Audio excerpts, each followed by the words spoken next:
Welcome to safe structure. आज का topic है सिंगली रेनफोर्स्ड बीम। और ये जो टॉपिक है, ये टॉपिक पुरान पीछे इससे पहले जो वीडियो है उसका थोड़ा सा एक्सटेंशन है। इसका मतलब इससे पहले हम लोगों ने वीडियो बनाया था stress block and strain diagram. वो वीडियो सबसे बेसिक है आरसीसी स्ट्रक्चर का बीम डिज़ाइन के लिए। तो इस वीडियो में हम लोग देखेंगे सिंगली रेनफोर्स्ड बीम होता क्या है, इसका डायग्राम कैसे बनाया जाता है और इसको कैलकुलेट किया कैसे जाता है और इसका डिज़ाइन स्टेप्स हम लोग देखेंगे। तो शुरू करते हैं। देखिए इंट्रोडक्शन। पहले बात तो सिंगली रेनफोर्स्ड बीम होता क्या है। अगर हम लोग एक बीम डिज़ाइन करें जहाँ पर टेंशन जोन में ही हम लोग बार प्रोवाइड करेंगे तो उस बीम को हम लोग कहेंगे सिंगली रेनफोर्स्ड बीम। हालांकि प्रैक्टिकल फील्ड में ऐसा होता नहीं है। प्रैक्टिकल फील्ड में होता कैसे है, देखिए ये जो बीम है, ये एक सिंगली रेनफोर्स्ड बीम का एग्जाम्पल है। ये मिड पोर्शन का है। एक बीम का दो पोर्शन होता है, एक सपोर्ट पोर्शन जहाँ पर सपोर्ट होता है और यहाँ का ये मिडल का ये मिड पोर्शन होता है। ये मिड पोर्शन का सेक्शन ये है जहाँ पे नीचे का जो पोर्शन है ये टेंशन पे रहेगा और न्यूट्रल एक्सिस के ऊपर का पोर्शन कंप्रेशन पे रहेगा। हालांकि यहाँ पर ये पोर्शन, ये जो बार है, ये बार हम लोगों ने प्रोवाइड किए हैं कैलकुलेट करके, लेकिन ऊपर का जो बार है ये हैंगर बार है। ये बार हम लोगों को प्रोवाइड करना ही पड़ेगा, ये कैलकुलेट करके नहीं, सिर्फ इसको प्रोवाइड किए हैं ताकि यहाँ पर जो लिंक आएगा, ये जो लिंक आएगा, ये लिंक को कैच करने के लिए, लिंक को पकड़ के रखने के लिए ये बार को प्रोवाइड कर रहे हैं हम लोग। ठीक है, तो ये बहुत ही इंपॉर्टेंट चीज़ है। अगर ये बार मिड पोर्शन पे हो गया तो सपोर्ट पे, फिक्स्ड सपोर्ट पे ये हो गया उसका सेक्शन सिंगली रेनफोर्स्ड का, क्योंकि वहाँ पर बेंडिंग मोमेंट नेगेटिव आएगा। मतलब ऐसा कुछ ग्राफ आएगा, यहाँ पर नेगेटिव बेंडिंग मोमेंट आएगा, यहाँ पे पॉजिटिव बेंडिंग मोमेंट आएगा। नेगेटिव मोमेंट आ गया तो ऊपर की तरफ हो गया टेंशन, तो इसीलिए हम लोग बार ऊपर की तरफ प्रोवाइड करेंगे और नीचे का बार वही हो गया, इसका जो हैंगर बार वही बार है नीचे की तरफ। ठीक है, यह है इसका न्यूट्रल एक्सिस। तो ये है इसका मोटा मोटी का एक हिसाब। अब देखिए इसका एक बेसिक सा चीज़ है कि न्यूट्रल एक्सिस कहाँ पे होगा और क्यों होगा। देखिए न्यूट्रल एक्सिस कहाँ पे होगा, ये पूरा का पूरा डिपेंड करेगा एरिया ऑफ स्टील पे। आप कितने स्टील डाल रहे हो उसी पे डिपेंड करेगा कि न्यूट्रल एक्सिस का पोजीशन क्या होगा। अगर जितने अमाउंट ऑफ स्टील आप प्रोवाइड करोगे वो अगर एक लिमिट से एक्सिड कर जाए तो उसको फिर हम डिफरेंट नाम से पुकारेंगे। वो देखते हैं कि न्यूट्रल एक्सिस की पोजीशन के ऊपर और एरिया ऑफ स्टील के ऊपर इस सेक्शन को हम लोग 3 भाग में डिवाइड कर पाएंगे। देखिए कैसे। पहले बात तो है बैलेंस सेक्शन, ये है बैलेंस सेक्शन। ठीक है, एक बात बोल दूं कि ये पूरा जो डिज़ाइन करेंगे हम लोग, ये पूरा डिज़ाइन स्ट्रेस ब्लॉक और स्ट्रेन डायग्राम के ऊपर है। इससे पहले हम लोगों ने कुछ एजम्पशंस देखे थे। अगर वो वीडियो नहीं देखे हो तो मैं ऊपर से एक बार बोल दूं। एजम्पशंस क्या था कि इसका स्ट्रेन डायग्राम का ऊपर का जो स्ट्रेन है वो 0.0035 रहेगा।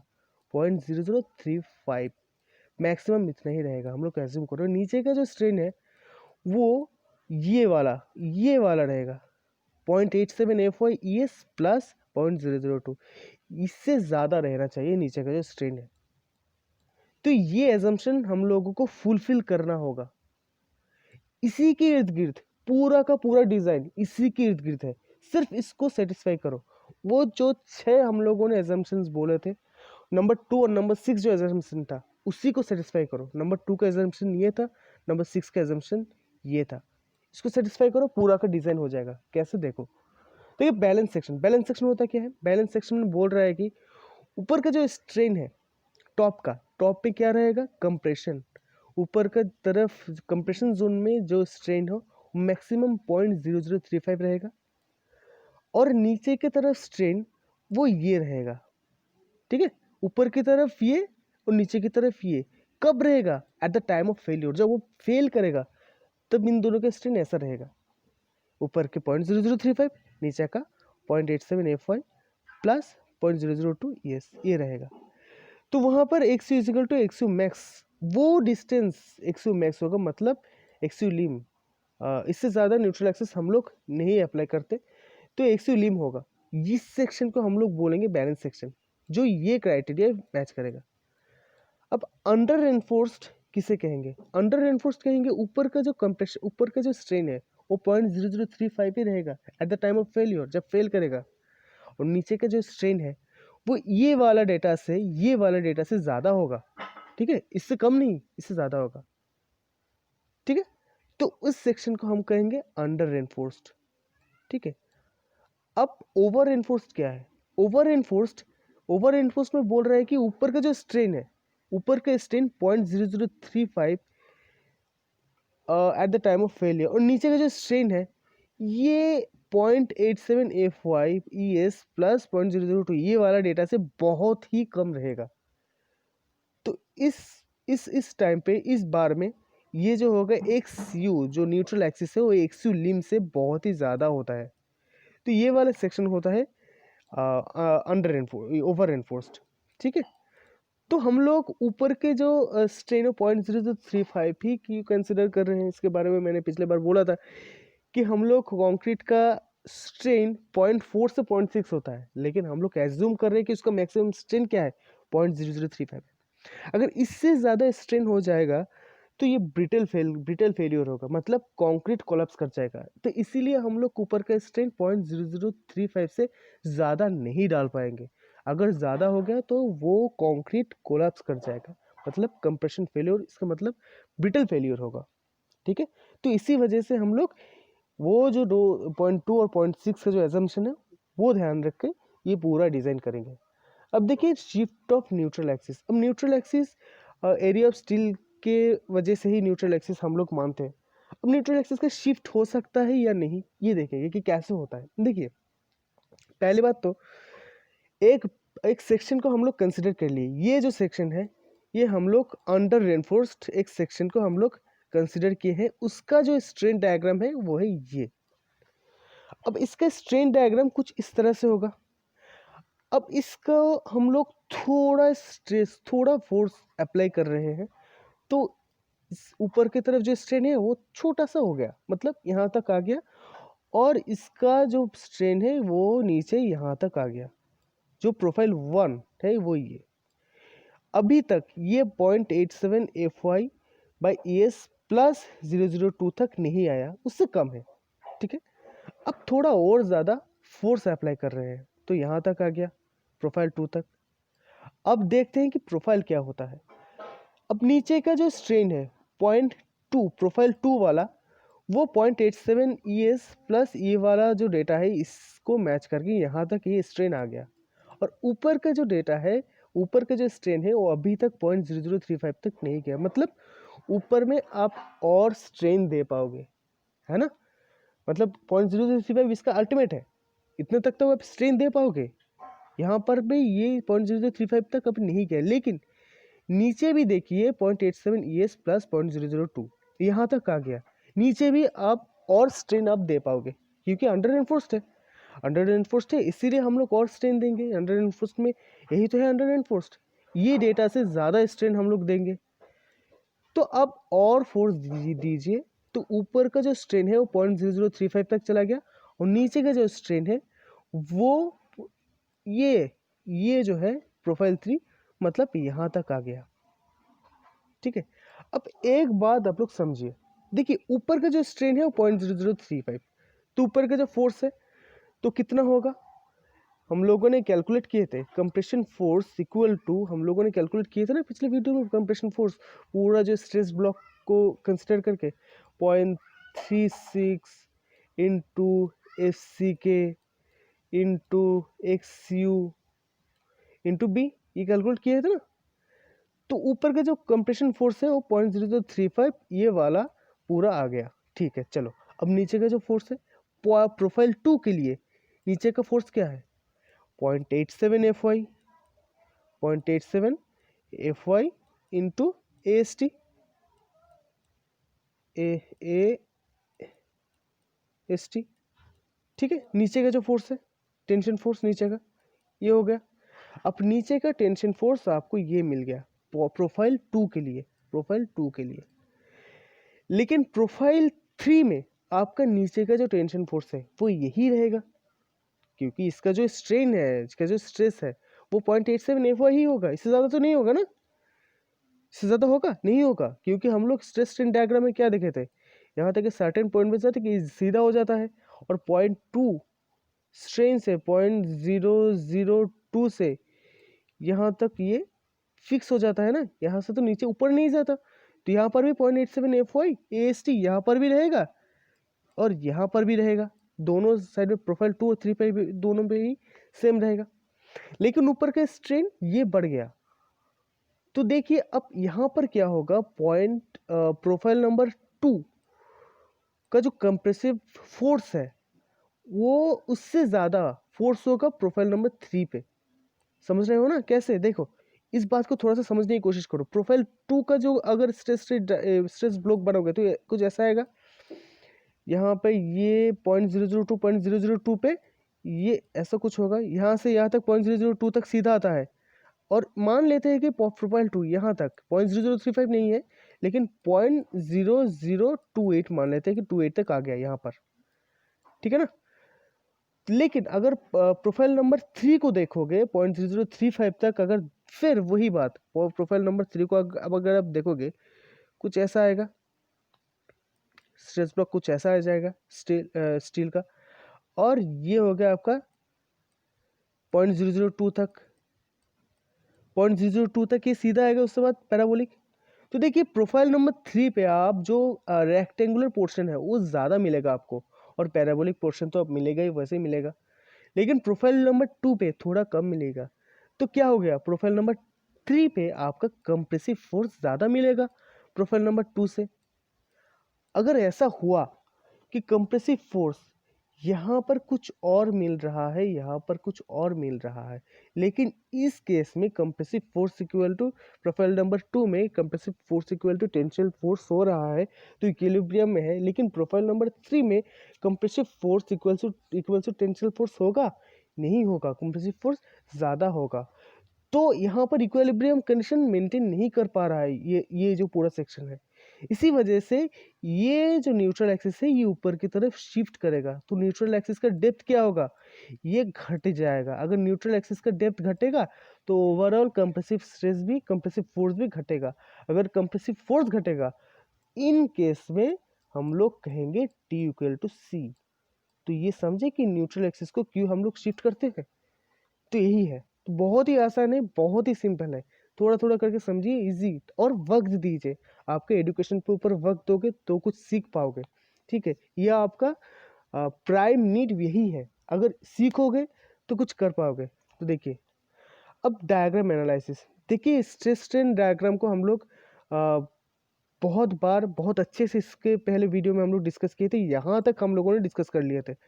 अब फिर भी मैं ऊपर ऊपर से बता देता हूँ। ये एक सेक्शन, ये एक बीम है, ये एक बीम है। इस बीम को अगर काटोगे तो क्रॉस सेक्शन में कुछ ऐसा आएगा, इसका स्ट्रेन डायग्राम कुछ ऐसा आएगा। यहाँ पे ये सीधा 0.0035, और ये यहाँ से ये हम लोग मैक्सिमम यूटिलाइजेशन के लिए यहाँ पर 0.035 तक हम कंसिडर कर रहे हैं, ये यहाँ पर ही कंसिडर कर रहे हैं। अब स्ट्रेस ब्लॉक पे 0.446 मतलब 0.45 FC के, और यहाँ पर C फोर्स मतलब कंप्रेसिव फोर्स, यहाँ पर टेंशनल फोर्स काम कर रहा है, जहाँ स्टील के यहाँ से ये स्टील का ये पॉइंट है, तो यहाँ से कंप्रेसिव फोर्स टेंसिल फोर्स काम कर रहा है।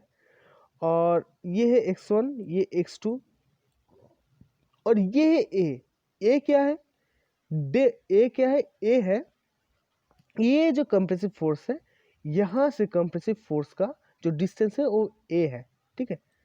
तो ऑब्वियस सी बात है ये पूरा बॉडी इक्विलिब्रियम में है, मतलब ऑब्वियस सी बात है T इक्वल टू C होगा, तो T इक्वल टू C होगा, ये वाला T, ये वाला C इक्वल टू ये वाला T होगा। दोनों ही तो फोर्स है, एक इस डायरेक्शन में और एक इस डायरेक्शन में, तो इक्विलिब्रियम में C इक्वल टू T हो गया। अब C का डेटा कितना है, C है 0.36 B x2 इंटू FC के। इसको कैलकुलेट कैसे किए हैं हम लोगों ने, इससे पहले वीडियो में हम लोगों ने देखे थे इसको कैसे कैलकुलेट किए हैं, बहुत ही आसान था। इसका जो स्ट्रेस ब्लॉक है, इस स्ट्रेस ब्लॉक का एरिया हम लोगों ने निकाला पहले। अब इसका एरिया निकालने के बाद ये पूरा वॉल्यूम इसका है, ये वॉल्यूम स्ट्रेस ब्लॉक को 3D में देखोगे तो कुछ ऐसा आएगा। ये पूरा वॉल्यूम है इसका कंप्रेसिव फोर्स, पूरा वॉल्यूम, ये पूरा वॉल्यूम है इसका कंप्रेसिव फोर्स। पूरा वॉल्यूम निकालो, कंप्रेसिव फोर्स निकल गया। और टेंशन फोर्स क्या है, tension force stress 0.87 FY into AST। अब 0.87 क्यों है, 0.87 क्यों है, इसके बारे में हम लोगों ने एक पहले वीडियो में FOFCK के जो नॉलेज थे दिए थे, उस वीडियो में हम लोग डिस्कस किए थे कि 0.87 क्यू है, क्यू आ रहा है, यहाँ पर भी 0.446 क्यू, इसके बारे में हम लोगों ने डिटेल्स में डिस्कस किए थे उस वीडियो में, ठीक है। वो वीडियो भी जाके प्लीज़ डिस्क्रिप्शन में दिया हुआ है, जाके देखिए। तो यहाँ पर C=2, यहाँ से 100 निकल गया। अब Z कैसे निकाले हम लोग, Z कैसे निकाले, ये देखिए Z कैसे निकाले। Z=, ये पूरा जो डेप्थ है यहाँ से यहाँ तक, पूरा जो डेप्थ है ये है D, देखिए ये है D, सॉरी ये यहाँ तक होगा, ये है D, डायग्राम थोड़ा गलत है, ये है D और ये पूरा है D, ये डेटा यहाँ से जाकर यहाँ तक आएगा, ठीक है। अब ये हो गया पूरा D। अब D से A माइनस कर दो तो Z मिलेगा, तो वही हो रहा है, D माइनस से Z मिल गया। अब A = 0.42 XU, 0.42 XU कहाँ से मिलेगा आप लोगों को, उस वीडियो में हम लोग बात किए थे कि इस सेक्शन का, इस पैराबोलिक और रेक्टेंगुलर सेक्शन का CG निकाले थे हम लोग, सिंपली CG, वो CG है 0.42 XU, 0.42 XU निकल गया। अब Z= हम लोगों को मिल जाएगा। इस D माइनस A पे हम लोग A का डेटा बैठाएंगे और इस A में XU का डेटा भी हम लोग, यहाँ पे जो XU मिलेगा वो XU भी हम लोग यहाँ पर पुट करेंगे, तो Z= ये पूरा डेटा आप लोगों को मिल जाएगा। अब देखिए 3 कंडीशन है। पहले कंडीशन तो था बैलेंस सेक्शन, उसके बाद अंडर एनफोर्स, उसके बाद ओवर एनफोर्स। 3 कंडीशन में क्या क्या होता है, देखिए बैलेंस सेक्शन में क्या, बैलेंस सेक्शन में होता है कि ऊपर का जो स्ट्रेन है वो 0.0035 तक चला गया, नीचे का स्ट्रेन यहाँ तक आ गया, लेकिन नीचे का जो स्ट्रेन है ये फिर आगे जाने का पॉसिबिलिटीज है, ये और स्ट्रेन ले सकता है, इसके पास एबिलिटी है और स्ट्रेन लेने के लिए, लेकिन ऊपर का स्ट्रेन इसका मैक्सिमम में पहुंच गया 0.0035। अगर इससे ज़्यादा स्ट्रेन दोगे तो ये कोलैप्स कर जाएगा, 0.0035 से ज़्यादा स्ट्रेन कर दोगे तो ब्रिटल फेलियर हो जाएगा। तो इस कंडीशन में ये अल्टीमेट लेवल पे चला गया, तो इसीलिए ये MU लिमिटिंग लिमिट पे वो चला गया, इसीलिए जो MU लिम के XU लिम के कॉरस्पॉन्डिंग ये जो मोमेंट निकल रहा है वो MU लिम ही है, और यहाँ पर ये जो डेटा निकलेगा वो इसके कॉरस्पॉन्डिंग कंप्रेशन जोन के कॉरस्पॉन्डिंग निकलेगा, ठीक है। तो क्या करोगे आप लोग, सिंपली MU लिम = C इंटू लिवरम, लिवरम कितना है, लिवरम है Z, तो C इंटू Z, C का डेटा यहाँ से, ये C = ये है, सॉरी C = दिस वन, तो C का डेटा यहाँ से आप लोग सिंपली यहाँ पर बैठा दोगे, यहाँ पर, तो C = जो भी है बिठा दिए। अब लिवरम बैठा दिए तो कुछ ऐसा फिगर, इसको सिंप्लीफाई करके कुछ ऐसा आ जाएगा, ठीक है। अब देखो अंडर एनफोर्स में क्या होता है, अंडर एनफोर्स में हम लोग ऊपर का जो स्ट्रेन है, ऊपर का स्ट्रेन 0.0035 तक आते आते, 0.0035 तक आते आते नीचे का स्ट्रेन, ये जो डेटा है इससे डेटा के ज़्यादा हो जाता है, मतलब नीचे का strain greater than this data. तो इन कंडीशन में हम लोग प्रेफर करते हैं कि मोमेंट जो निकाले वो इस डेटा से निकाले, स्टील के कॉरस्पॉन्डिंग, क्योंकि हम लोगों को AST कैलकुलेट करना है ना, तो AST यहाँ से सिंप्लीफाई करके निकल जाए, तो इसीलिए हम लोग यहाँ पर ये प्रेफर करते हैं। हालांकि अंडर एनफोर्स पे आप दोनों तरीके से ही निकल पाओगे, आप MU = C इंटू लिवरम भी कर पाओगे, C इंटू Z करके भी आप निकल पाओगे, लेकिन हम लोग T इंटू लिवरम कर रहे हैं क्योंकि हम लोगों को AST चाहिए इसलिए, ठीक है। तो यहाँ से आप लोगों को AST निकल जाएगा। अब ओवर एनफोर्स में क्या होता है, ऊपर का स्ट्रेन जब 0.0035 रहेगा तो नीचे के स्ट्रेन जो है वो इस डेटा, मतलब 0.002.87 FY/ES, इस डेटा से बहुत नीचे रहेगा, तो यहाँ का स्टील बहुत ज़्यादा प्रोवाइड हो चुका है। इस कंडीशन में हम लोग क्या करेंगे, उसको सिंपली नेग्लेक्ट कर देंगे, क्योंकि हम लोग उसको कंसिडर ही नहीं करते, प्रैक्टिकल फील्ड में इसका यूज़ नहीं है, तो ज़रूरत नहीं इसका जो मोमेंट वगैरह है उसको निकालने की, जब यूज़ ही नहीं है तो इसको निकाल के क्या करेंगे, ठीक है, इट्स नॉट पॉसिबल। तो इस सेक्शन को हम लोग कंसिडर ही नहीं करते। अब देखिए ऊपर का जो ये मोमेंट हम लोगों ने निकाला ना, ये मोमेंट सारे मोमेंट ऑफ रेजिस्टेंस है, समझ रहे हो, ये मोमेंट ऑफ रेजिस्टेंस है, मतलब ये जो बॉडी है, ये जो सेक्शन है, ये जो सेक्शन हम लोग कंसिडर किए थे, ये सेक्शन कितने मोमेंट तक कैरी कर पाएगा, ये है वो मोमेंट, ये डेटा, ये वाला डेटा, पिछले वाला जो डेटा है, ये सारे मोमेंट वो है, कितने मोमेंट तक वो कैरी कर पाएगा। एक और चीज़ कि प्रैक्टिकल इंजीनियरिंग फील्ड में हम लोग अंडर रेनफोर्स्ड ही कंसिडर करते हैं, क्योंकि मटेरियल का फुल यूटिलाइजेशन करवाना है। सिर्फ यही नहीं, हम लोग ब्रिटल फेलियर, हम लोग चाहते नहीं कि ब्रिटल फेलियर हो, क्योंकि अंडर रेनफोर्स्ड सेक्शन में टेंशन फेलियर होता है। अंडर रेनफोर्स्ड सेक्शन में टेंशन फेलियर होता है, और ओवर रेनफोर्स्ड और बैलेंस सेक्शन में ब्रिटल फेलियर होता है। तो ब्रिटल फेलियर हम लोग नहीं चाहते, क्योंकि ब्रिटल फेलियर हो गया तो कंक्रीट एक ही सेकंड में, कुछ सेकंड में, कुछ मिनटों में टूट जाएगा, तो पूरा का पूरा बिल्डिंग कोलैप्स कर जाएगा। वो सेफ्टी के नज़र से वो ठीक नहीं है। बिल्डिंग से कुछ लोग बाहर नहीं आ पाएंगे, आने से पहले एक झटके में पूरा बिल्डिंग कोलैप्स कर जाएगा। तो वो, लेकिन अगर टेंशन फेलियर होगा तो पहले क्रैक आएगा, मेंटेनेंस पे जाएगा, सबको विजिबल होगा। तो इसी वजह से हम लोग अंडर रेनफोर्स्ड कंसिडर करते हैं। सिर्फ यही नहीं, ये बहुत इकोनॉमिक भी होता है, तो इसीलिए एलएनएसएम में हम लोग अंडर रेनफोर्स्ड कंसिडर करते हैं। अब देखिए डिज़ाइन स्टेप। इसका डिज़ाइन स्टेप बहुत ही आसान है, इसीलिए हमने इस वीडियो में इसका डिज़ाइन नहीं दिखाया, एक न्यूमेरिकल नहीं प्रोवाइड किया। बहुत ही आसान इसका डिज़ाइन स्टेप है, आपको अगर बोल दूँ तो खुद से ही कर पाओगे, कुछ है नहीं इसको। देखिए बेंडिंग मोमेंट पहले निकालोगे, बेंडिंग मोमेंट वो स्टैट प्रो या आपके प्रॉब्लम में दिया हुआ रहेगा।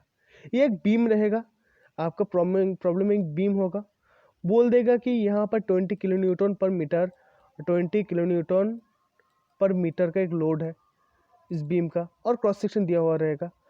तो यहाँ से आप लोग मैक्सिमम मोमेंट निकल पाओगे, ठीक है। और स्टैट से अगर प्रैक्टिकल फील्ड में काम कर रहे हो तो स्टैट से आपका बेंडिंग मोमेंट आसानी से मिल जाएगा। तो बेंडिंग मोमेंट दिया हुआ रहेगा जो एक्ट कर रहा है आपके मेंबर के ऊपर। अब इसके कॉरस्पॉन्डिंग एमयू लिम आप कैलकुलेट करोगे। एमयू लिम कैसे कैलकुलेट करोगे? एक्सयू लिम कैलकुलेट करोगे पहले। एक्सयू लिम कैसे कैलकुलेट करोगे? SP16 से भी आप कैलकुलेट कर सकते हो एक्सयू लिम, ठीक है। SP16 की मदद से आप आसानी से एक्सयू लिम कैलकुलेट कर लोगे।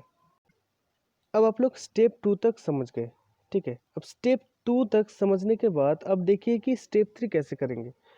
अब लोग BMU कैलकुलेट किए, एमयू लिम कैलकुलेट किए। अब देखोगे कि इन दोनों में से कौन बड़ा है। अगर BMU greater than of this one हो गया, ये कंडीशन हो गया, तो ये सिंगल रेनफोर्स्ड में से डिज़ाइन नहीं किया जा सकता। इसके लिए आप लोगों को डबली रेनफोर्समेंट का जो डिज़ाइन प्रोसीजर है वो फॉलो करना पड़ेगा, या आपका डेप्थ बढ़ाना पड़ेगा। अगर आप ये कंडीशन को सेटिस्फाई कर गए तो ये प्रॉब्लम सिंगल रेनफोर्स्ड में छोड़ दी जाएगा। इसके बाद अगर ये कंडीशन सेटिस्फाई कर गए, BMU जो एमयू लिम से अगर छोटा हो गया, तब आप सिंगल रेनफोर्स्ड में से इसको डिज़ाइन कीजिए। तो कैसे करेंगे? बहुत ही सिंपल है। देखिए पहले बात तो BMU lim equal to BMU जो है, ये वाला जो डेटा है, ये इससे इक्वल कर दीजिए, क्योंकि हम लोग मान रहे हैं ना ये दोनों इक्विलिब्रियम में है। इसका जो स्ट्रेंथ है ये कैपेबल है वो फोर्स लेने में, तो हम लोग इक्वल कर दे। अब इक्वल करने के बाद ये वाला जो डेटा है, ये वाला डेटा में आप लोग जो कंप्रेसिव फोर्स के करस्पॉन्डिंग जो डेटा है वो डालिए। वो कैसे डालोगे? हम लोग जानते हैं MU is equal to C into lever arm, जो Z है वो, ठीक है ना, C इंटू Z है। अब C इंटू Z क्यों? क्योंकि हम लोग मान रहे हैं कि अंडर रेनफोर्स्ड हम लोगों को डिजाइन करना है, तो यहाँ पर दोनों फॉर्मूला एप्लीकेबल है। T into Z, MU is equal to T into Z भी एप्लीकेबल है, और C इंटू Z भी एप्लीकेबल है। तो C इंटू Z से आप लोग सिंपली निकालोगे यहाँ का XU, क्योंकि C इक्वल टू हम लोग क्या जानते हैं, 0.36 FC के XU इंटू B, और इसका लीवर आर्म Z जो है वो Z लीवर आर्म हम लोगों ने निकाला कुछ देर पहले। यहाँ से हम लोग Z, अगर ये M हो गया तो ये Z इसके साथ मल्टीप्लाई होगा। अगर यहाँ से हम लोग ये X निकाल पाएंगे, यहाँ पे हम लोग ये डेटा बैठाएंगे, फिर यहाँ से ये डेटा निकालेंगे। हम लोग मान रहे हैं ना इक्विलिब्रियम में है। BMU को नालिफाई करने के लिए कितना अमाउंट ऑफ XU रखना पड़ेगा? इतना।